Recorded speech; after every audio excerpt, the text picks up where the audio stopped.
ایک بار ساس نے کھانے کے دوران بات کر دی کہ فہد مجھے جلدی پوتا یا پوتی کی خوشخبری سنا دو۔ یہ سنتے ہی میرے حلق میں تو جیسے نوالا پھنس کر رہ گیا تھا۔ میں نے پانی پی کر نوالا اندر اتارا۔ میری بھوک جیسے مٹ چکی تھی۔ فہد البتہ مسکراتے ہوئے اپنی ماں کو تسلی دے رہے تھے۔ کچھ ماہ بعد ہی فہد اپنی والدہ کے اصرار پر مجھے لیڈی ڈاکٹر کے پاس لے گئے۔ اس نے بہت سے ٹیسٹ لکھ کر دیے۔ میرا دل بے چین تھا۔ جو بھی ہو رہا تھا اچھا نہیں ہو رہا تھا۔ میں نے ڈرتے ڈرتے فہد سے کہا، امی کو بچوں کی اتنی بھی کیا جلدی ہے؟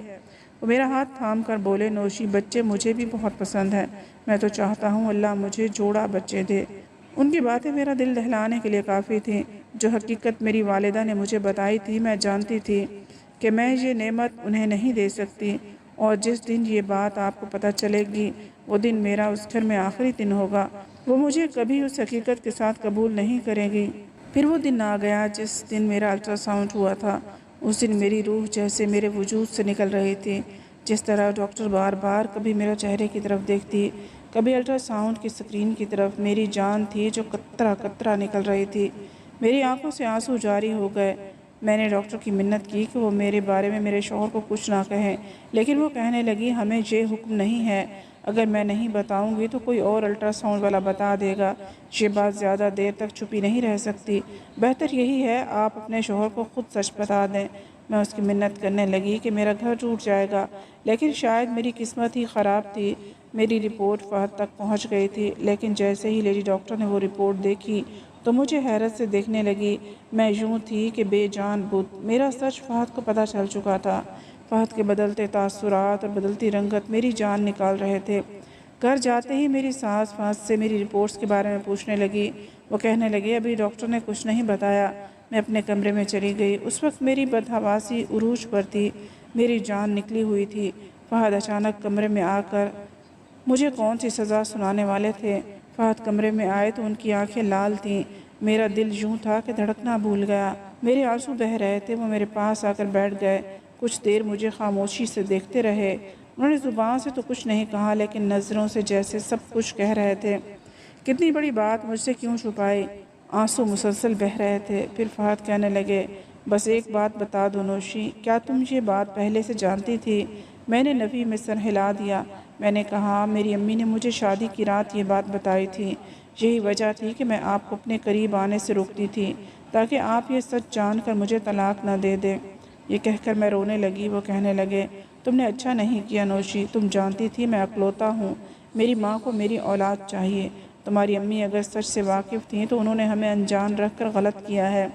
یہ کہہ کر فہد کمرے سے نکل گئے۔ پوری رات کمرے میں نہیں آئے۔ میری والدہ نے مجھے شادی کی رات روتے ہوئے یہ بتایا تھا کہ میں بانجھ ہوں، میں کبھی بھی ماں نہیں بن سکتی۔ پھر مجھ سے یہ بھی کہا تھا کہ جتنا ہو سکے فہد سے دور رہوں، کیونکہ اگر وہ مجھ سے تعلق قائم کرے گا تو ظاہر ہے پھر بچے کا مطالبہ بھی کرے گا، اور اس کے علاج کے لیے اچھا ہے مجھے ڈاکٹر کے پاس بھی لے کر جائے گا، تو یہ حقیقت اس پر آشکار ہو جائے گی۔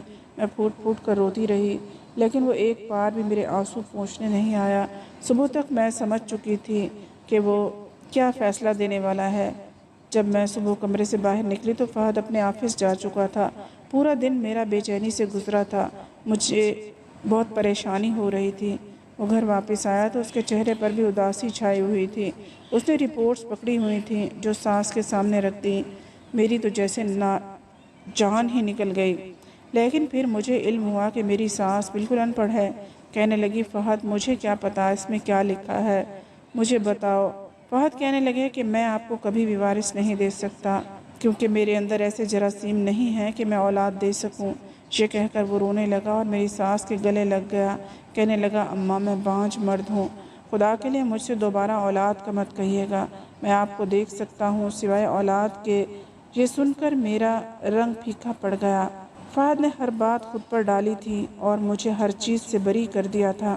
میری ساس بھی رو رہی تھی اور میں ہکا بکا اپنے شوہر کو دیکھ رہی تھی۔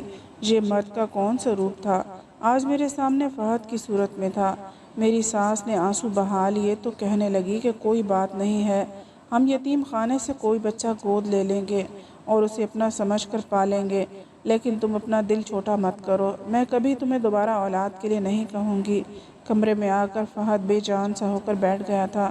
میں زمین پر بیٹھ کر اس کے پاؤں پکڑ کر رونے لگی۔ میں نے کہا، یہ آپ نے کیا کیا؟ میری خامی کو اپنے نام لے لیا۔ انہوں نے مجھے بازو سے پکڑا اور اپنے پاس بٹھایا۔ کہنے لگے، میاں بیوی ایک دوسرے کا لباس ہوتے ہیں، اور لباس ہمارے وجود کے ساتھ ہمارے اندر کے عیب کو بھی چھپا لیتا ہے۔ تم میرا لباس ہو نوشی، تمہارا عیب میرا عیب ہے، اور تمہاری خوشی میری خوشی، تمہاری خوبی میری خوبی ہے۔ میں یہ نہیں کہتا کہ یہ سب میرے لیے آسان تھا، لیکن میں تمہیں نہیں چھوڑ سکتا تھا۔ تمہارا قصور نہیں ہے۔ میں دنیا کی سب سے خوش نصیب عورت ہوں جسے فہد جیسا شوہر ملا۔ امید ہے آپ کو ہماری آج کی کہانی پسند آئی ہوگی۔ مزید کہانیوں کے لیے چینل کو سبسکرائب کر لیں۔ اگلی کہانی تک اجازت دیں۔ اللہ حافظ۔